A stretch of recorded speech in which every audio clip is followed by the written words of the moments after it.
Hey everyone, my name is Marnie Davies and I'm from Australia where I completed my degree in heritage conservation at the University of Sydney in 2023. Over the summer, Subika and I interned with the Ohio History Connection on their Hopewell Ceremonial Earthworks Octagon Earthworks documentation project. Our internship was 10 weeks where we worked with the OHC on site at the UNESCO World Heritage listed site, the Octagon Earthworks, which is in Newark, Ohio, around 40 miles east of Columbus. The aim of our project was to document the current physical conditions of the Octagon Earthworks and create an archival recording of sorts with a focus on the remnants of the site's former occupants, the Mound Builders Country Club and golf course. We used a mix of aerial imagery, ground photography, measured drawings, ArcGIS and GPS data collection to capture the current condition prior to any restoration or conservation efforts by OHC. This data also allowed us to undertake a heritage impact assessment that evaluates how these modern features have affected the earthworks. To fully understand the project, a bit of a background and context into the history of the site is needed. So, the Hopewell culture took place from around 100 BC to 500 AD. It's believed that the Hopewell placed a great emphasis on ritualism, cooperation, and interaction, leading to some of the most remarkable earthworks constructed in North America. Among these, the Newark earthworks stands out as one of the largest and most complex, originally spanning over 3,000 acres. This map that you can see was produced in 1848 by Squire and Davis as part of their publication, Ancient Monuments of the Mississippi Valley. And it shows the site features four prominent geometric enclosures that make up the Newark earthworks. A square, known today as Wright Square, a large solitary circle known as the Great Circle, and a large octagon attached to another large circle known as the Octagon and Observatory Circle, all of which were interconnected by linear embankments known as parallel walls. From around 260 AD to 400 AD is when the octagon was constructed and in use. From then, the site remained relatively untouched until the mid to late 1800s when the militia occupied the site as a training ground in 1893. However, by around 1908, they had outgrown the site and gave the land back to the city of Newark. Following this, plans were made to establish the Mound Builders Country Club, or MBCC. MBCC began construction on the Octagon Earthworks site with the original clubhouse completed in 1911, which you can see in the top right corner, and this was actually located on top of the Observatory Circle earthwork mound. In 1963, this clubhouse was demolished to make way for a new building, which resulted in the removal and displacement of about 30 metres of the southwestern rim of Observatory Circle. A year later, the new clubhouse was open and the site was designated a National Historic Landmark. In 2018, OHC began legal efforts to reacquire the country club site, and in 2024, OHC and the country club reached a settlement to end the lease, and as of January 1st this year, 2025, the site was officially open to the public under OHC's management. The Octagon Earthworks gained international recognition in 2023 with its inscription as a UNESCO World Heritage Site as part of a serial nomination known as the Hopewell Ceremonial Earthworks, which comprises a total of 8 sites, which you can see down the right-hand side here. And these sites extend across 150 kilometres in southern Ohio. Their enormous scale and complexity is evident in precise geometric figures, as well as hilltops sculpted to enclose vast level plazas. Huge squares, circles, and octagons are executed with an astonishing precision of form, technique, and dimension, consistently deployed across a wide geographic region. There are alignments not only with the sun cycles, but also with the far more complex rising and setting patterns of the moon. These immense earthworks are the finest and most representative surviving expressions of the distinctive genius of an Indigenous tradition now referred to as the Hopewell culture. So the earthwork site itself is made up of 2 geometric enclosures, a large circle known as Observatory Circle, which encloses around 20 acres, and an even larger octagon enclosing 50 acres, which are connected to one another by an avenue.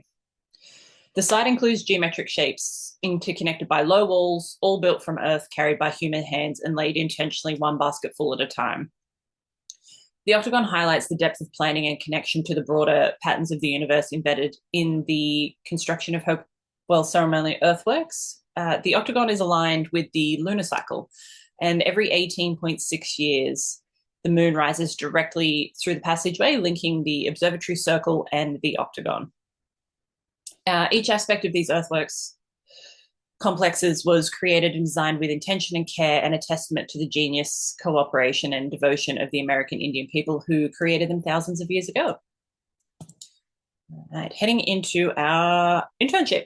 So the first couple of weeks of our internship, we actually spent majority of our time trying to familiarize ourselves with the Octagon site itself, its history, its significance, and how it fits into the larger scale of the Hopewell Ceremonial Earthworks.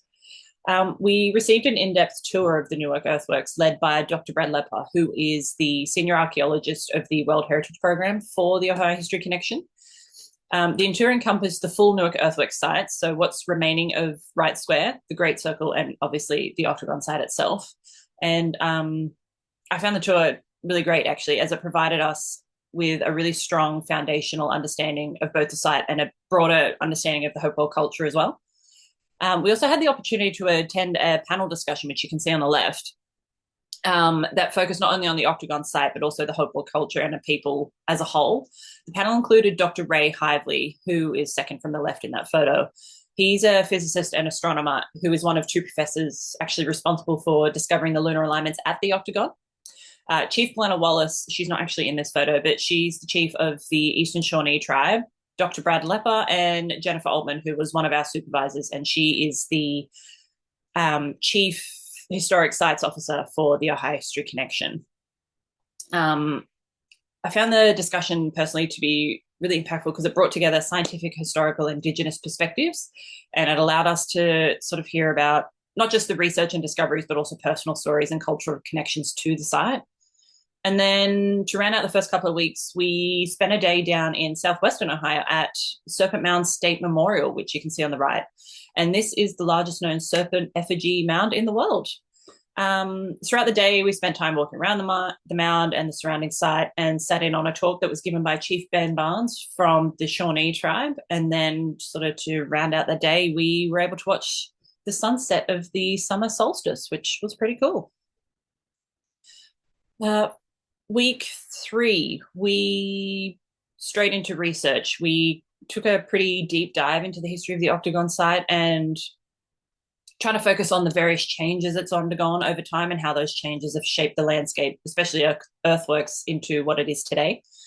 It was interesting to see, I guess, how time and human activity have all kind of left their mark on the site. And then to deepen our understanding of the Octagon's significance within the Hopewell Ceremonial Earthworks, there was an all-team site visit down to Fort Ancient, which is one of the 8 sites included in the UNESCO World Heritage Inscription. We were fortunate enough to get a guided tour from the site from Bill Kennedy, which you can see on the left, who is the site's archaeologist and site manager. And he has a very in-depth knowledge and understanding of how the sites were constructed and how they were used. So it was really great to hear that information from him. And then towards the end of the week, coming back into Newark, we started working on the photography side of our archival recording. So trying to work our way through and photograph each room of the existing MBCC buildings, which you can see through the middle here. We have the former country club, which is now the visitor center, the pool house, and the maintenance shed. So really trying to get that underway. And then as a bit of fun to round out our week was actually the 4th of July. So we went to Carnival, had some food, some fireworks. It was all good fun. And then week 4, we were still going with our photographic archival recordings, but we actually started to try and produce some as-built measure drawings of the existing buildings on the site, which you can see through the middle.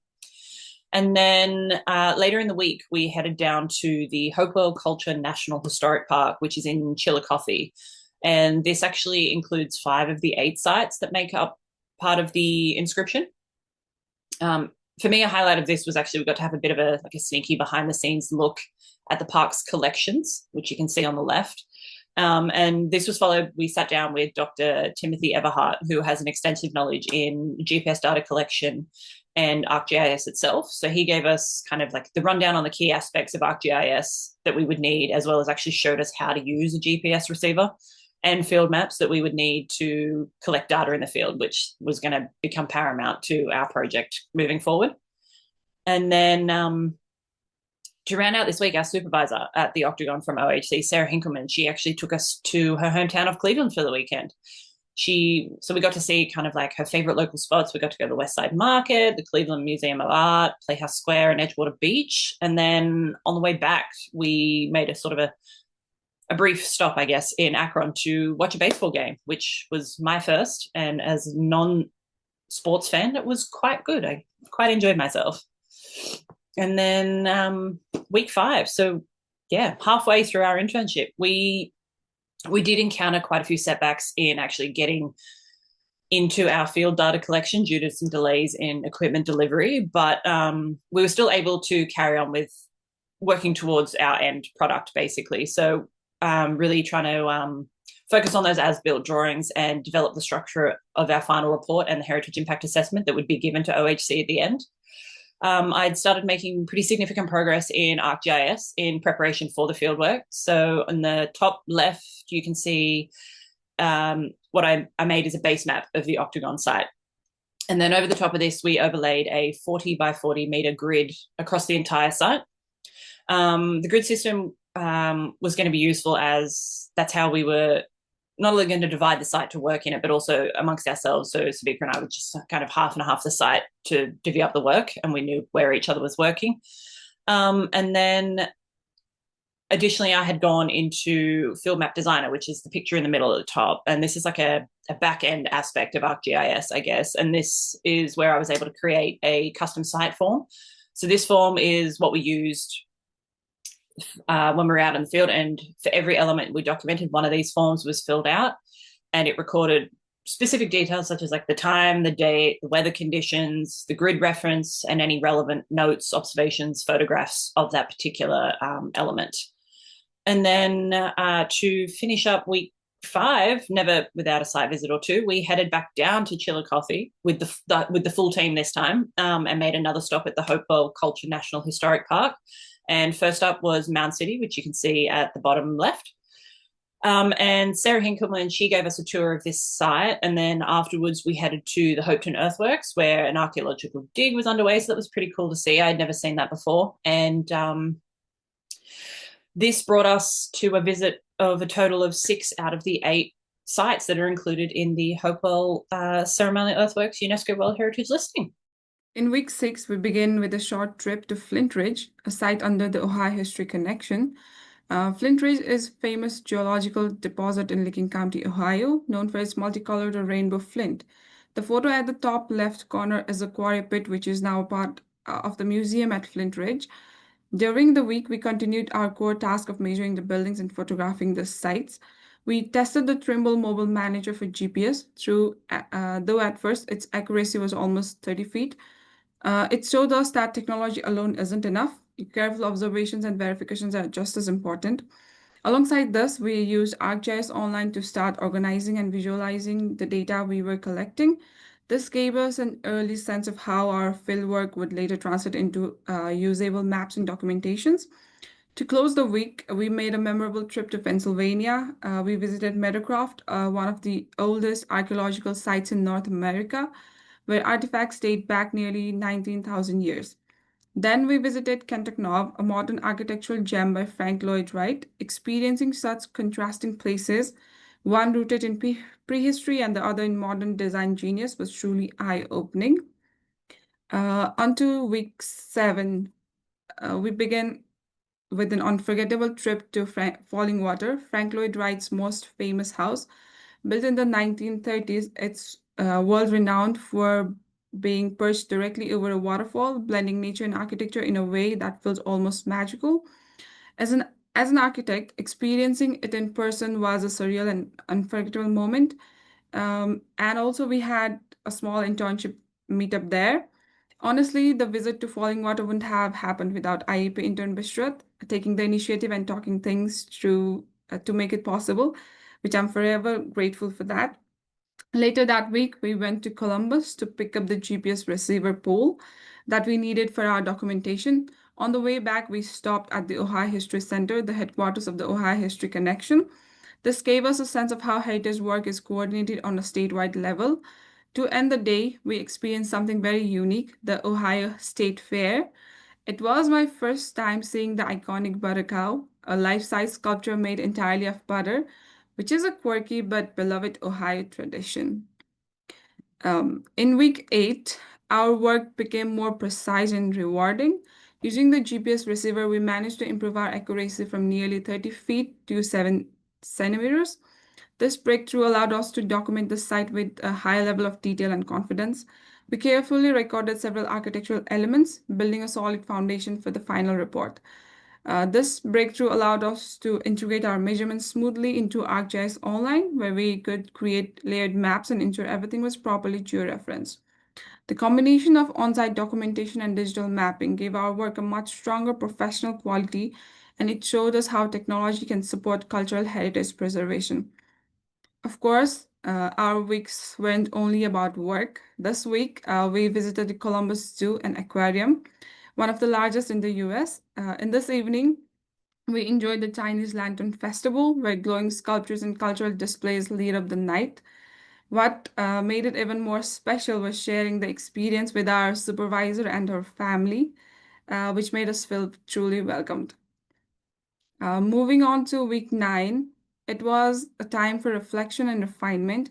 I had an online meeting with Stephanie White, who gave me valuable feedback on our documentation and suggested improvements.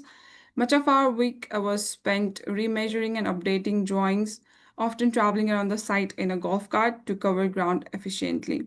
Outside of work, we gave ourselves a break by going into the downtown Newark for dinner.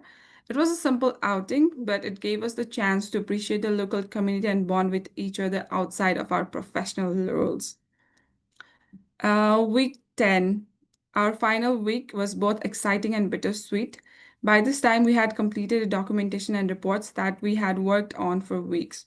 We had a guided tour with Brad Lepper, a senior archaeologist at Ohio History Center, and I even had the chance to drive a golf cart with some of the elders from Newark for the tour. A very small but very memorable experience. We also visited Columbus Museum of Art, which gave us a refreshing perspective on art and culture, and later attended a lively pirate-themed concert. Finally, as our last trip in Ohio, we hiked in the stunning Hocking Hills. With its caves, waterfalls, and sandstone cliffs, it was perfect setting to reflect on everything we had learned and accomplished during the internship. So over the course of 10 weeks in Newark, Ohio, our work with the Ohio History Connection allowed us to complete a thorough documentation of the site. As you can see on the screen, we divided the elements into different layers, color-coded them, and prepared detailed tables to support the drawings. Like here, we have kept all the tables, detailed tables and everything. That includes when it was added, what is its name, what is its grid reference and everything. And then we have the report that contains impact assessments, site photograph references, and all the detailed tables and measurements. So this journey would not have been possible without the support of many people. So I want to thank World Heritage USA for giving us this wonderful opportunity, and the Ohio History Connection for welcoming us as summer interns. Special thanks goes to our supervisor, Sarah Hinkleman, the site superintendent for the Octagon, who guided us patiently, shared her knowledge, and made us feel at home in Newark. Looking back, these 10 weeks were not just about technical skills. They were about learning adaptability, teamwork, and the importance of preserving cultural heritage. I hope the work we contributed will support the mission of the Ohio History Connection and that it continues to inspire the future preservation efforts.